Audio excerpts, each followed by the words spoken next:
Good evening, everybody. I'm Mary O'Connor with the National Institute for Occupational Safety and Health.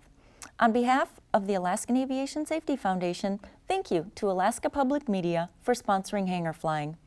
Tonight, we have Mike Hodges back to talk about control of foreign object debris. Mike is an aviation accident investigator with the National Transportation Safety Board here in Anchorage. Mike, welcome back. Thank you. Your safety alert was published just a couple months ago. Can you start with the basics and tell us exactly what foreign object debris is?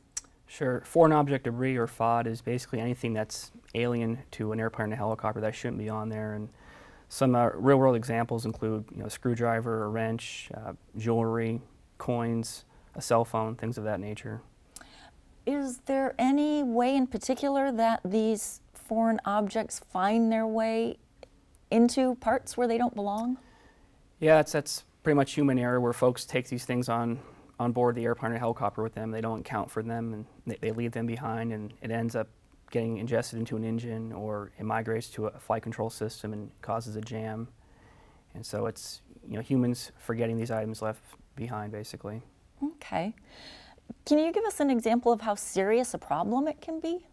Sure. I was on a airframe and engine exam last year out in eastern Washington for a UH-1 helicopter, and with that accident there, the pilot accidentally left a towel that was used for maintenance, actually for fog control itself, inside the engine. And during the pilot started the helicopter up and took off, and long story short, ended up having to auto-rotate and cause substantial damage. And that right there is an example of utilizing a towel for maintenance control. When you're forgetting about it, it gets left behind and causes an accident. So it's not just a problem with mechanics, it's also pilots. Correct. Pilots are just as guilty, where they can leave things behind on that airplane or helicopter, and that could cause a jam or get ingested into an engine. So it's pretty much, it could be pilots, mechanics, refuelers, anybody that's in and around that aircraft, if you will. Okay. Is there anything that mechanics specifically can do to control foreign object debris? Sure, there's a few things they can do.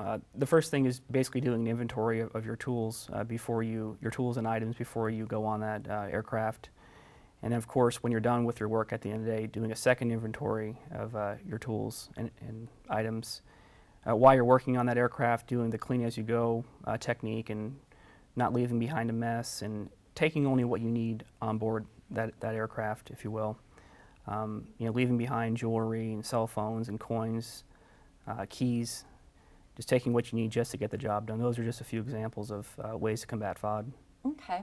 I imagine something like a checklist for tools that are used, or even cutouts or outlines on a pegboard for tools, so that you can see obviously when something's missing. Yeah, definitely. Those are a few examples of shadow boxing your tools, so you can see what's out and what's in. Having inventory sheets, and of course too, having a second mechanic come by and check your workspace, check your toolbox to make sure that you didn't miss anything. And of course, things like fatigue and distractions also play a role with FOD being present. And those are really hard to limit. Definitely, definitely.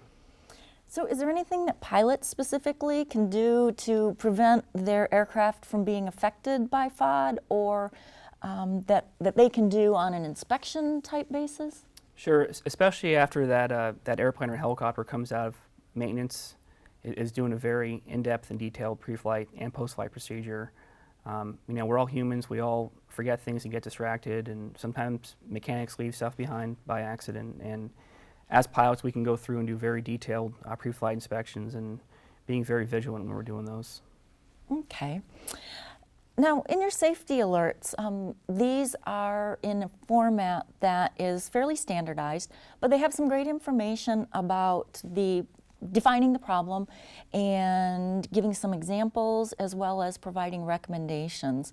Where can people go to find more information about FOD or other safety alerts? Sure. If you go to the NTSB's website at www.ntsb.gov,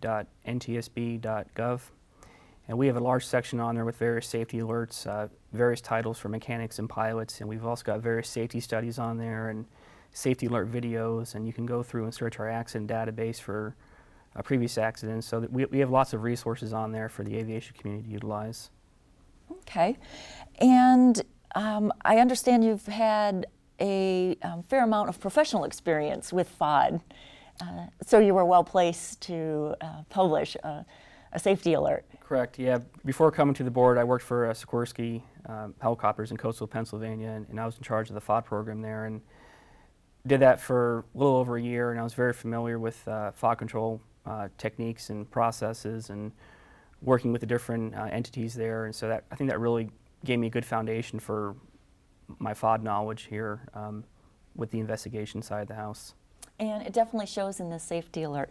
Thank you so much for your work and for being proactive in helping pilots and mechanics keep aviation safe. Thank you. It's been a pleasure having you on our show. It's very nice to see that we've got dedicated aviation professionals working in aviation safety. Ladies and gentlemen, I hope you've enjoyed our program, and we appreciate you tuning in to Hangar Flying. Until next time, fly safely.